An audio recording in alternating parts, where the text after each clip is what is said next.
ញោមដាក់តំបន់សុវត្ថិភាពតែជុំវិញម៉ូតូតែប៉ុណ្ណោះណាអញ្ចឹងសម្រាប់បងប្អូនដែលចង់កំណត់នៅគោលដៅសុវត្ថិភាពបាទអញ្ចឹងចំពោះកាមេរ៉ាសុវត្ថិភាពនេះគឺយើងអាចកំណត់គោលដៅសុវត្ថិភាពបានបាទត្រង់ចំណុចសំខាន់ទីតាំងណាមួយដែលបងប្អូនចង់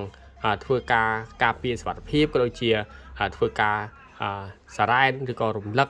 ឬក៏ផ្ញើសារមកកាន់បងប្អូននៅពេលដែលមានសកម្មភាពអីមួយមាន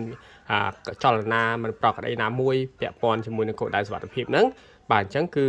បងប្អូនអាចចូលទៅកំណត់បានណាបាទអញ្ចឹងបងប្អូនអស់មកបាទសម្រាប់នេះជាកាមេរ៉ាប្រភេទប្រើ SIM ណាបាទអញ្ចឹង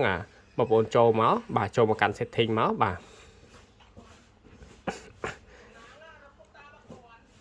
បន្តមកទៀតបងប្អូនយក alarm setting នេះណាបាទត្រង់ចំណុចនេះបងប្អូនបើកមកបាទ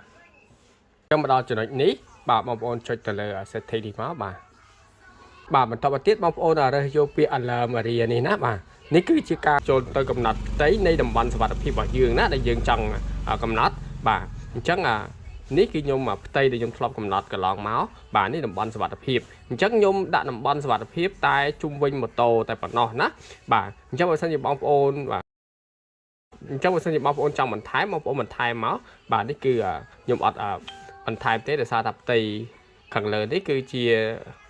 តំបន់សាធារណៈណាបាទអញ្ចឹងតំបន់សាធារណៈគឺយើងមិនបាច់ចាំកំណត់ទេបាទបងប្អូនមិនបាច់កំណត់ទេព្រោះតែងតែមានម៉ូតូឡានឬក៏មនុស្សបាទដើរជារឿងធម្មតាណាបាទតែចំពោះទីតាំងដែលយើងត្រូវកំណត់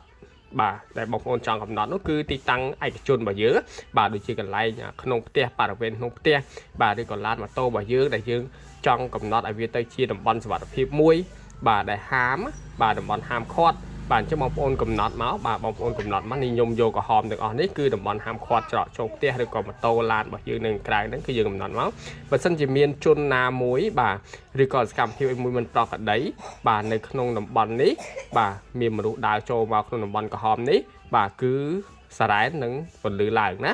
បាទសារ៉ែននឹងពន្លឺឡើងហើយសារនឹងផ្ញើចូលទូរស័ព្ទរបស់យើងភ្លាមណាបាទអញ្ចឹងនេះជាការល្អមួយជា function ពិសេសមួយសម្រាប់បងប្អូនការពារទ្រព្យសម្បត្តិក៏ដូចជាតំបន់ឯកជនរបស់បងប្អូនណាបាទអញ្ចឹងបើសិនជាបងប្អូនចង់កំណត់ពេញបន្ថែមមកឧទាហរណ៍បាទខ្ញុំមកពេញបន្ថែមមកអញ្ចឹងនៅពេលដែលមានសកម្មភាពឬក៏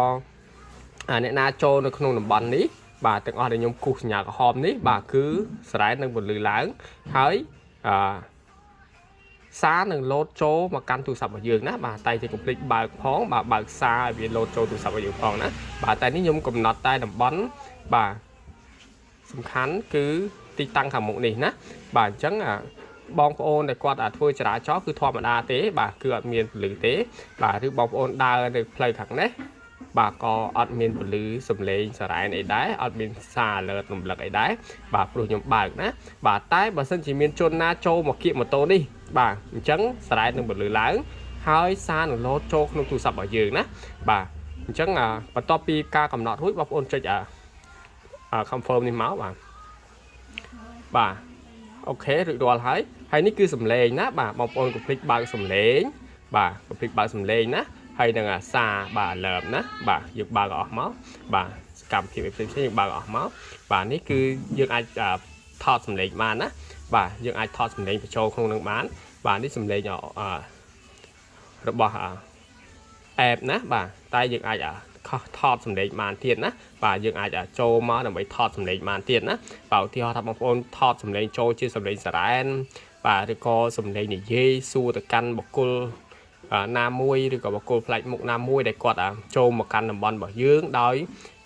มันមានការអនុញ្ញាតអីយើងអាចថតសំឡេងដាក់បញ្ចូលនៅក្នុងកម្មវិធីនឹងបានណាអញ្ចឹងរាល់សកម្មភាពណាមួយឬក៏បុគ្គលណាមួយចូលមកកាន់តំបន់ដែលมันអនុញ្ញាតឬក៏តំបន់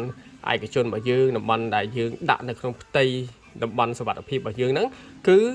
សំឡេងហ្នឹងនឹងស្រែកសួរទៅកាន់បុគ្គលហ្នឹងណាឬក៏នឹងស្រែកទៅកាន់បុគ្គលម្នាក់ហ្នឹងណាបាទអញ្ចឹងនេះបាទនេះខ្ញុំសូមណែនាំនៅការកំណត់តំបន់សុវត្ថិភាពណាបាទអញ្ចឹងអរគុណច្រើនបាទ